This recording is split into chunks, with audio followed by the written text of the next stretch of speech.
guys, how are you? Hi. Thank you. First up, say America, you are like a hero of mine, formative influence growing up. Also, people at my school would call me Ugly Betty, but like in a loving way. So it's okay.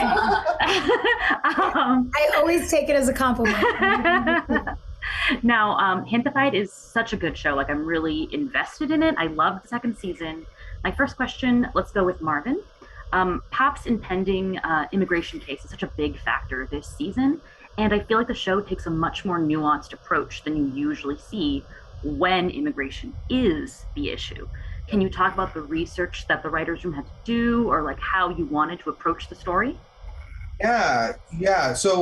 No, early on, one of the first things that we came to was definitely wanting to skip and avoid, like, we wanted to avoid having it be trauma porn. And I feel like that's something that we tend to see when it comes to like our immigration stories. And it's like stories that need to be told, but it's like tends to be the only one. And so we wanted to see what does it look like going through the legal battle? Like, what is that when you're in limbo, and how does it affect the whole family? And we had extensive conversations with an immigration attorney that was able to help us throughout the season to figure out like what are the benchmarks, what does that process look like, what would Pop's case and how long does it go on, and what does every court case look like and sound like, and what petitions does he have to file, and what paperwork, and like all the different things that Pop and the family by association is having to deal with. And we wanted to just reflect that because we feel like that's a part of the family separation that we don't get to see very often.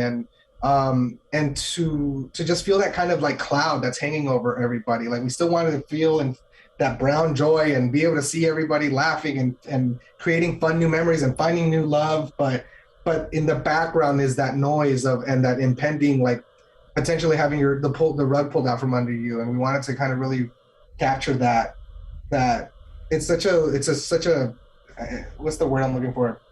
I don't know. It's such a complex, it's a feeling. at the very least. I love it. You guys did so great with it. America, you directed the first two episodes and really set the tone for the season, I would say. What were the themes that you really wanted to bring out for the family and the story? Yeah, well, Marvin and Linda and I did so much talking before the cameras ever rolled, and I think we had that on our side this time around, and we were three of the four directors of the season. So what was great is everything from just starting with the season themes and concepts, we were all in conversation with each other. And what that meant when the cameras were rolling was that, visually, character arc wise, color wise, shot wise, we had so many conversations about what mattered and what was important. The opening shot of episode 1 mirrors the opening shot of episode 8 in this way that was, we had talked about from the beginning of like, this is about, Pop's journey through this time in limbo, as Marvin was saying. And, we had the opportunity to talk about all of it, about, how we were setting up, yes, Pop's journey, but also how this season was going to evolve each of the characters' journeys, for instance, for Anna, like season 1 was a lot about her,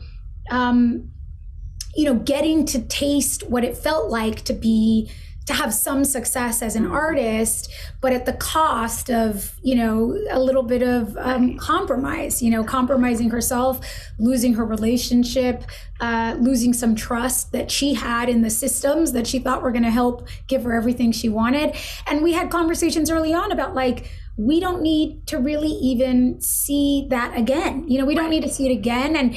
And we explored that. So what's the next evolution of Anna's arc? And what I love is that it feels like it's going to be that, right? Mm-hmm. Like set up that she's going on an interview for this job, and it's again, is she going to pick big corporate America or her artistic integrity?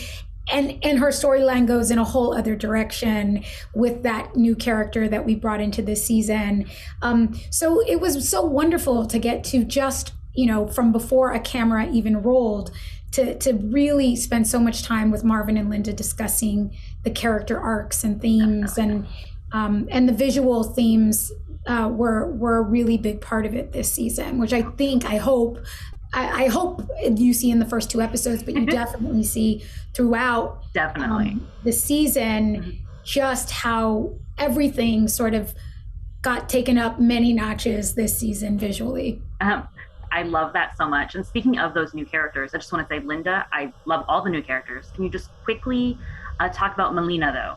I thought that her role was so fabulous, and she just brings so much light to the story.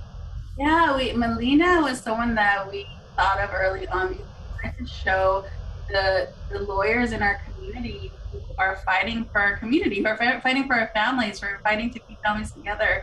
And Marvin actually had a friend. Well, in general, I think there's so many activists who are out here who people may assume are not lawyers, may assume they're not doctors, may not assume that they're higher education like Lydia, but Melina is a lawyer, and she's out here, and she's hood, and she's Latina, and she's Chicana, and she's in the mirror. Like that mirror scene we talked about, like towards the end, we were so excited because we were like, we want to show up for these, like the Latinas, they call them LAW-Tina, Latinas. We want to show up for these Latinas who are, honestly, so many are in it because their hearts are in it. Their hearts are very deeply in the cases that they're pouring into. So often are underpaid, often are doing things pro bono, often are just working themselves to death. And we wanted to show the badasses that are in the community growing up for our families. And I think that particular scene for us was a love letter to them, because we wanted to show, like, we see you, we see the work that you're doing. And one of the moments that I cry every freaking time is in the last episode when the whole family is hugging after Pop has been kept in, and then someone reaches out for Melina's hand. I get emotional even talking about that moment. Always makes me cry because you could see it in her face, like what it means to her. Anyways, I was doing a fist pump in that scene that you mentioned too. And so this whole season has been so fantastic. You guys have done great work. Thank you so much for being funny and also bringing important issues to light at the same time.